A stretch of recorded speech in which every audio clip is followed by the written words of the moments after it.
اور صرف یہی نہیں کہ نام تبدیل کرنا یہ منع کر دیا گیا، بلکہ اس کے اندر اور بہت ساری خرابیاں ہیں نام تبدیل کرنے میں، اس وجہ سے بھی نام اور بلدیت تبدیل کرنے سے منع کیا گیا ہے۔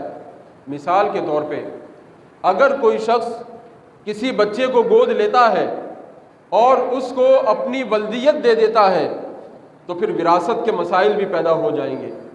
کیوں؟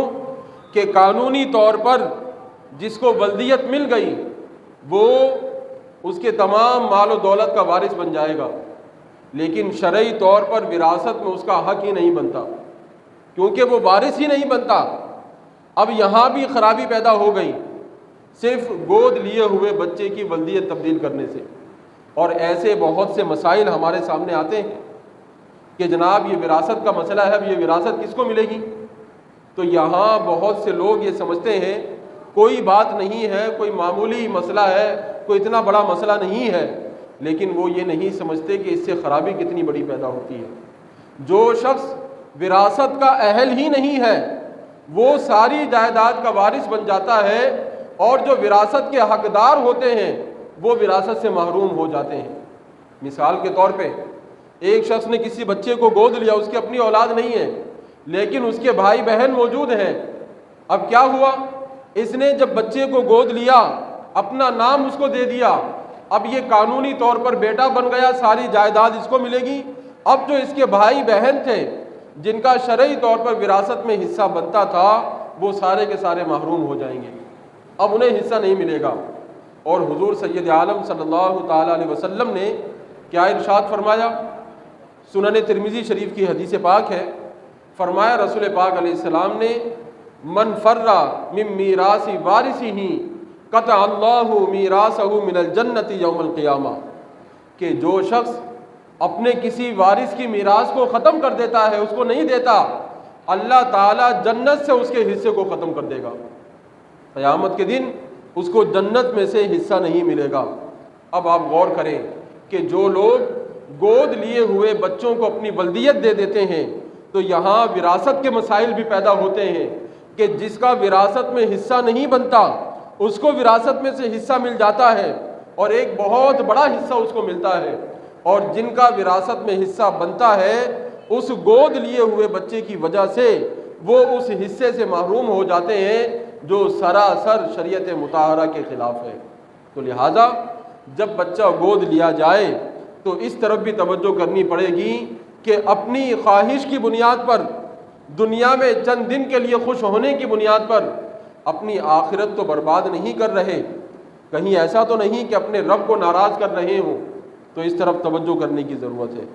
تو جس بچے کو گود لیا جائے اس کے بارے میں پہلی بات اس طرف توجہ کرنے کی ضرورت ہے کہ اس کی ولدیت تبدیل نہیں کی جائے گی، کیونکہ یہ خود ایک غلط گناہ کا کام ہے، اور دوسرا وراثت کے معاملات میں پریشانیاں پیدا ہو جائیں گی۔ اور اس کے بعد جو تیسرا اہم مسئلہ ہے گود لیے ہوئے بچے کے حوالے سے، وہ کیا ہے؟ وہ یہ ہے کہ بچہ اگر عورت کے کسی رشتہ دار کی طرف سے لیا گود تو مرد کے لیے مسائل پیدا ہوں گے، اگر مرد کے کسی رشتہ دار کی طرف سے لیا تو عورت کے لیے مسائل پیدا ہوں گے۔ یہ کس صورت میں؟ جب وہ عورت بچے کو دودھ نہ پلا سکے۔ اب لازمی سی بات ہے کہ جب اس عورت کے خود اپنی اولاد ہی نہیں ہے تو وہ دودھ کیسے پلائے گی؟ اس کا اپنا کوئی بچہ نہیں، وہ دودھ تو پلا نہیں سکتی۔ اب وہ جب دودھ نہیں پلائے گی تو رضاعت بھی ثابت نہیں ہوگی۔ اب مثال کے طور پہ ایک شخص نے اپنے بھائی کا بچہ گود لے لیا، بیٹا گود لے لیا، اپنا بھتیجا، اب وہ بچہ اگر اس عورت کا دودھ نہیں پیتا، جیسے ہی وہ بچہ بالغ ہوگا اس عورت کے لیے غیر محرم بن جائے گا۔ عورت یہ سمجھے گی کہ یہ تو میرا بیٹا ہے، میں نے گود لیا ہوا ہے، لیکن شریعت کے مطابق وہ اس کے لیے حرام ہوگا، پردہ ہوگا دونوں کے درمیان۔ عورت اس کو اپنا بیٹا سمجھ کر گود میں لٹا کر اس کا سر گود میں رکھ کر اس بچے کو پیار کر رہی ہوگی، لیکن شریعت کی نگاہ میں وہ اس کے لیے حرام ہوگا، اس کو چھونا بھی اس کے لیے حرام ہوگا۔ اب ہمارے معاشرے میں گود لیے ہوئے بچوں کے ساتھ کیا یہ رویہ نہیں رکھا جاتا؟ کیونکہ ماں اس کو اپنا حقیقی بچے کی طرح سمجھتی ہے، اس کو پیار دیتی ہے، حالانکہ شریعت کی نگاہ میں وہ اس کے لیے حرام ہوتا ہے۔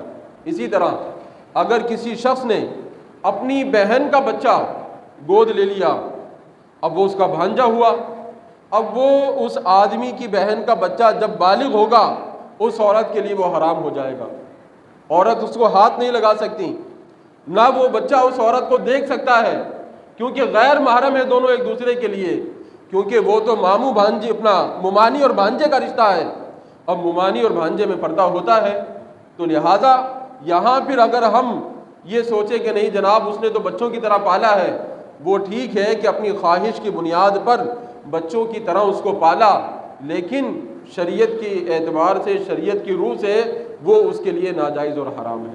اسی طرح اگر کسی عورت نے اپنے بھائی کی بیٹی لے لی، بیٹی گود لی، اب وہ بیٹی جیسے ہی بالغ ہوگی اس کے شوہر کے لیے حرام ہو جائے گی، غیر محرم ہے، کیوں کہ سالے کی بیٹی سے بھی پردہ ہے۔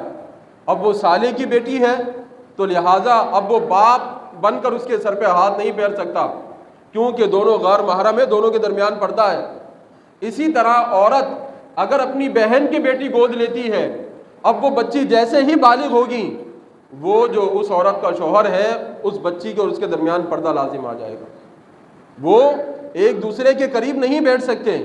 اب جو لوگ بچوں کو گود لیتے ہیں وہ ان مسائل کا بالکل بھی خیال نہیں کرتے، محض اپنی چاہت کی بنیاد پر حرام کام کرتے چلے جاتے ہیں، حرام در حرام کرتے چلے جاتے ہیں۔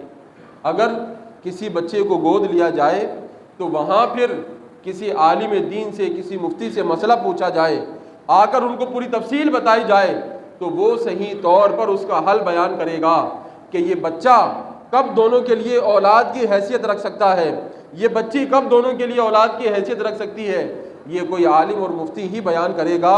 اپنی مرضی سے آپ کسی کو اپنا بچہ اور اپنی بچی تسلیم نہیں کر سکتے۔